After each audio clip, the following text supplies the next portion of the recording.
Major Maxx Crosby trade rumors is how we are starting today's Raiders Report show. Then I'm going to show you some clips from the Super Bowl around Klint Kubiak. The reason why I am making this video is because Maxx Crosby's timeline with the Raiders is most likely done, per Jay Glazer.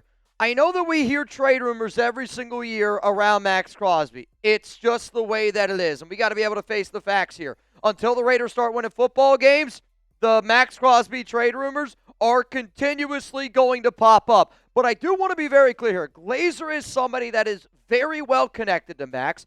Glazer is somebody that when he says stuff like this, whether it's true, whether it happens, I do think that there is some validity to what Glazer is saying. And because Jay is saying it, it's why I'm making the video that I am right now. So one of the things that I just saw at Super Bowl Media Row was Glazer talking about how he thinks Maxx Crosby is going to be traded before the NFL draft. And he said that he believes that the Raiders could get a haul bigger than what the Dallas Cowboys got for Micah Parsons.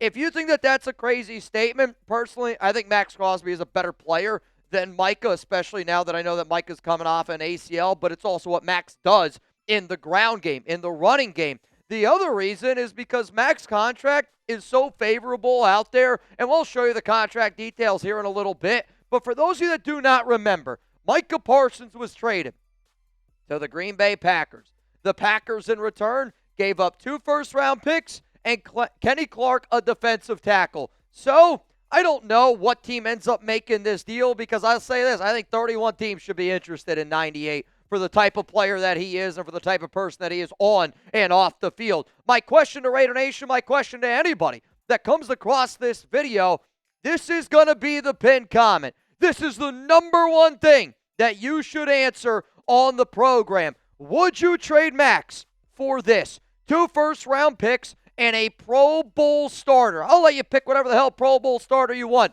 Give me a yes, give me a no. My answer is going to be coming up here right after this YouTube ad break. If Maxx Crosby wants to be traded, then it's time to trade him. Would I do that trade? You definitely would have to think about it because, you know, if the New York Jets offer you that, right, that's 2nd and 16, there's a lot of good picks in there. But I don't really think that a team that goes out and trades for Maxx Crosby is a team that's not in a Super Bowl window, a team that's not picking in the high 20s. So I get it. You see the 2026 first. You see the 2027 first. But I think that those are 2 picks that are going to be in the 20s. Now, the Pro Bowl level starter might be the reason why or why not you decide to do this move. But I want Maxx to be a Raider for life. And in all honesty, I will continuously say that I think Maxx Crosby is going to be a Raider for life. But I also know that in the NFL, money matters. And you have to follow money. It can tell you a lot of things. And I have said on this show, probably 100 times because we always talk about Maxx Crosby traders. Not because I want to, but because everybody else out there does. So when you look at Crosby's contract, it's important to note that it was restructured in 2025. And I believe the reason why they front-loaded that contract and the final 3 years on Maxx's deal from 2027 to 2029 was if Maxx wanted to be dealt, it made it easier for the Raiders and for Maxx Crosby to be traded in 2026, 2027. Now, when you really look at the deal, I think it makes more sense in 2027 because, again, $0 million guaranteed 2027, 2028, 2029. And then also if a team goes out and trades for Maxx, he's going to look at that new organization and go, hey, I'm making less than $30 million. I want another brand new contract. And if you trade for Maxx Crosby, that new team's going to end up rewarding him. But if the Raiders end up trading him, you save $30.8 million in 2026. You eat $5.1 million. So if you're Las Vegas and you know that, hey, man, let's face the facts, we do. We got a lot of holes to fill. I want to be clear. I don't want to trade Maxx. But if Maxx wants to be dealt, and I really think the only way that this trade ends up happening is if Maxx Crosby asks to be dealt. So if Maxx doesn't want to be here, and I can get 2 first-round picks, I can get a Pro Bowl starter, and then I can get $30.8 million to be able to use in free agency, then I'll take that. But I want Maxx to be a Raider for life. He doesn't have any guarantees from 2027 to 2029. But an important contract detail is $29.8 million becomes fully guaranteed on the 3rd day of the 2026 league year. If you're the silver and black and you want to make sure that everything, you got your I's crossed, you got your T's crossed, with that new league year beginning March 11, 2026, I think that if a trade ends up happening, I think a trade could end up happening before that new league year. Now, that $29.8 million that becomes fully guaranteed, if I'm a team that maybe I wait until that money becomes guaranteed, because getting Maxx for the $29.8 in 2027 is a great, great deal for whatever team goes out and trades for him. And if he's traded, the new team takes on that contract. But I'm telling you this right now, that's going to be a date that you got to pay attention to. And I know I'm not the only Raider fan that when I saw the tweet from Glazer, I had a bunch of fans sending me the thing about Diana Rossini. Apparently, she said that Maxx told her that he wants to play for Mike Vrabel. He wants to, I don't know if he said he wants to be a Patriot. He essentially said, I would like to play for Mike Vrabel, but it's every offseason. Death, taxes, Maxx Crosby trade rumors. And this is going to happen again because we don't win any football games. But I do think that I know Maxx the person, and he's somebody that I don't think bails. And I think that Maxx is true to his word. And if a trade happens, it's because Maxx has asked out of Las Vegas. I've talked to a lot of people there with the Raiders. They've made it pretty clear to me that they want Maxx to be a part of this organization. I know Mark wants Maxx to be a part of this organization. So if Maxx Crosby is dealt, I think Maxx is the one asking for the trade.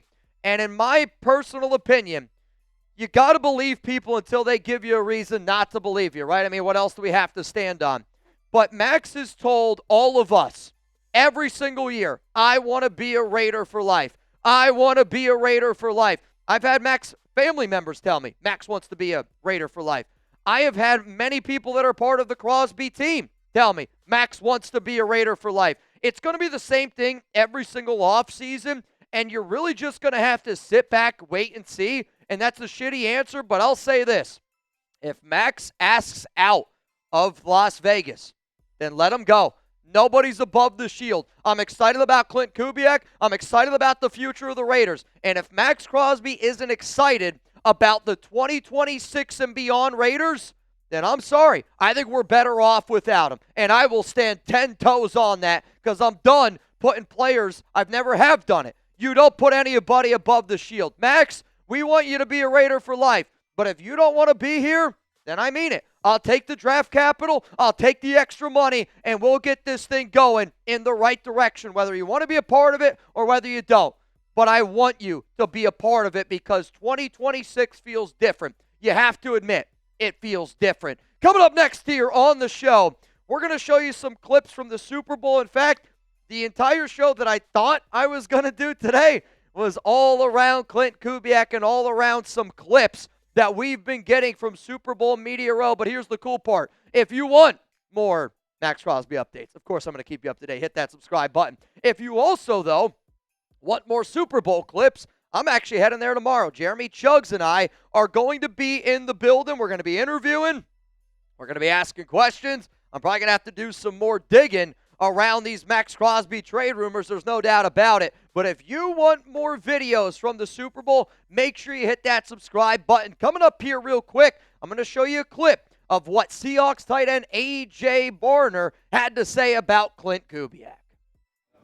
I think running the ball in this day and age is extremely important, and that's something that we do really well. And I think the more big bodies you get on the field, the more gaps you create in the run game, and I think it only helps the offense. When he was teaching you guys, when he first came in, were they looking at a lot of 49ers stuff? I mean, I would say he was with the Saints the year prior, so we watched some Saints tape. But I think the good thing about Coach Kubiak's system is that it dates back with his dad and all the things, so you're able to watch tape from when they were at the Texans in the early 2000s.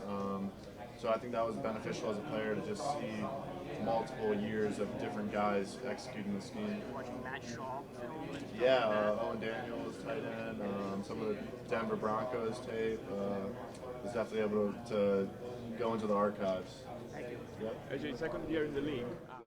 What I really love that Barner had to say there is he talks a lot about how the good part about Coach Kubiak's system is it dates back to his dad. And I think a lot of times as a coach, you're not only coaching, you got to teach. And when you can show that this has been successful then, It's being successful now, and you could tell that Barner is somebody that's really implementing what he's learning. Second year in the NFL, 52 grabs, 519 yards, 6 touchdowns overall, but being able to see it from multiple years, you could tell helps out a guy like Barner. And if you're the Raiders, you go, I know Maxx Crosby's that dude. But if you could get this type of production out of Michael Mayer, where we're going to see a lot of 2 tight end sets, that's really exciting. What's also really exciting is how often Klint Kubiak is able to scheme open Jaxon Smith-Njigba, who's one of the best receivers in the National Football League. Here's what JSN had to say about our new head coach, Mr. Kubiak. You played under Klint Kubiak for 1 year, and you popped off and had a career season, led the NFL in receiving yards. What has kind of stood out to you about how he runs the offense and him as an offensive mind? Yeah, I think this offense, historically has had a lot of success, throughout the years.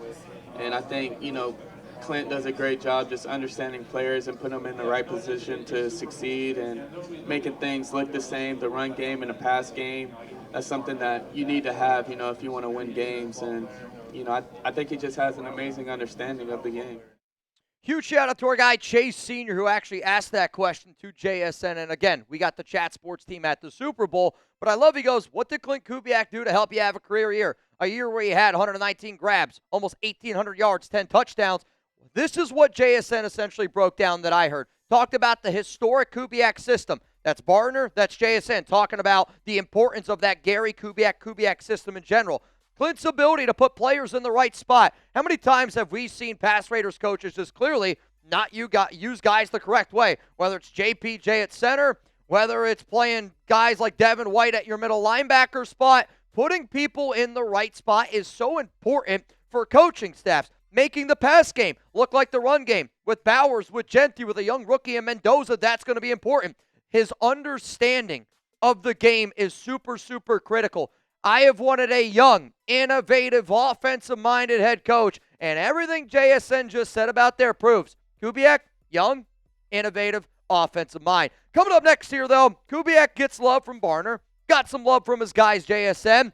I care about the trenches. And when the big boys are showing you love, you know that truth is going to be there. I'm going to show you what one of his offensive linemen had to say about Kubiak. Before we get into that, though, this shirt's making me a little bit nervous now. We're Kubiak. I'm going to continuously say that I believe Maxx Crosby is going to be a Raider for life. And when you look at this team with Clint, there's a lot to be fired up about. I know I'm not the only member of Raider Nation that does feel like, damn it, man, we're freaking back. And if you feel like we're back, then go get yourself one of our Kubiak hoodies or a t-shirt. Where? chatsports.com/Kubiak. It's got all shapes, all sizes. If you're looking for some Raiders Report gear and you feel like the nation is back, go get your hands on a We're Kubiak. Because I'll tell you this is what I'm going to be wearing this Friday when we all hang out. If you don't know about the Raiders Report meetup, I'll tell you at the very, very end of today's show. Coming up here, though, let's see what Grey Zabel, Seahawks offensive lineman, had to say about our new head coach, Klint Kubiak.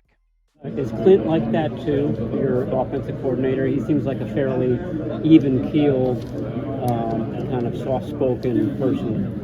Yeah, I think Clint does an unbelievable job in that. As one, he's a guy that takes a lot of ownership of the offense, even when he doesn't have to. So that's super neat to have as an offense coordinator. But he's another guy that just shows up every single day and just works and works and works. And I think whatever the future holds for him, he's a guy that is going to outwork everybody, and it's been super cool to see that as a rookie and kind of how it is to be a vet and how it is to be in the NFL. So he's definitely taught me a lot of lessons this first year.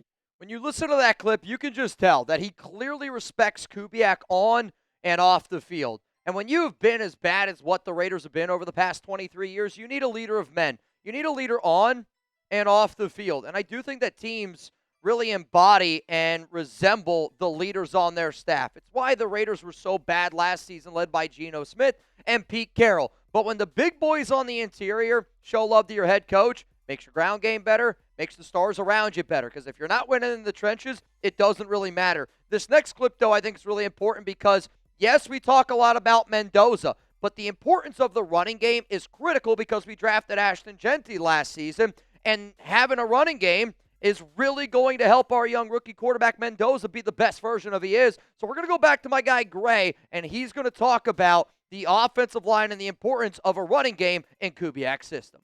Yeah, I just think the aspect of we're gelling together play after play after play. I think we're starting to understand each other up front, backfield, tight ends, wide receivers, all that stuff. And I think a lot of the times it's one of those deals where as we start to grow together and just take more reps together, we continue to improve. And I think the second half of the season is just kind of a testament to how that goes. And hopefully we can continue to improve here all the way up until Sunday to have our best game and have our best running attack. What's your favorite block to make on the field?